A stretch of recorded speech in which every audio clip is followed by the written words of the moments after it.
वाशिम जिल्ह्यातल्या मंगरुळपीर तालुक्यामधील अडाण नदीच्या तीरावर वसलेलं पारवा हे निसर्गाच्या सानिध्यामध्ये असलेलं एक छोटं गाव। येथून थोड्या अंतरावर असलेले आई जगदंबा मातेचे भव्य दिव्य असे मंदिर असून या मंदिराची स्थापना छत्रपती शिवाजी महाराज यांनी स्वतः केली असल्याची येथील गावकऱ्यांची आख्यायिका आहे। पारवा हे गाव इतिहासकालीन 1240 मध्ये श्रद्धास्थानाचा या उगम झाला। येथे शिवाजी महाराज कारंजा लाडसह विदर्भामध्ये अनेक ठिकाणी स्वारी करीत असताना पारवा व डोंगरखेड येथे थांबायचे।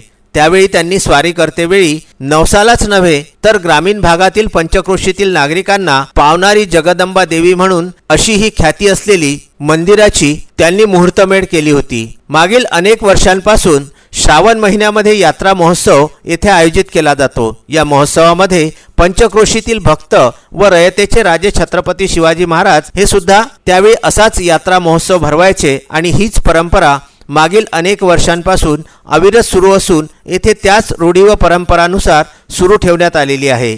ज्यावेळी छत्रपती शिवाजी महाराज श्रावण महिन्यामध्ये कारंजा लाड हे गाव लुटण्याकरिता आले होते त्यावेळी ते येथे नवसाला पावणाऱ्या जगदंबा मातेच्या पायथ्याशी आपली हजारो सेना घेऊन या डोंगराळ भागामध्ये वास्तव्यास होते। त्यावेळी हिंदू धार्मिक रूढी परंपरांना कुठेही मनाई नव्हती।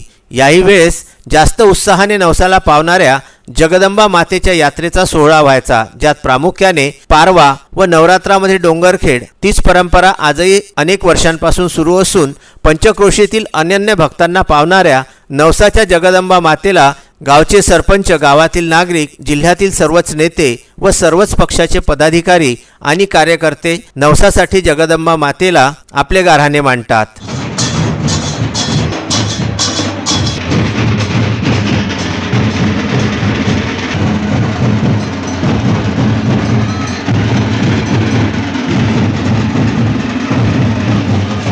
या यात्रेच्या महाउत्सवामध्ये जी मिरवणूक निघते त्यामध्ये व्याघ्राची वेशभूषा धारण करून भाविकांचे लक्ष वेधून घेतले जाते। या वाघाच्या मिरवणुकीला अतिशय विशेष असे महत्त्व आहे।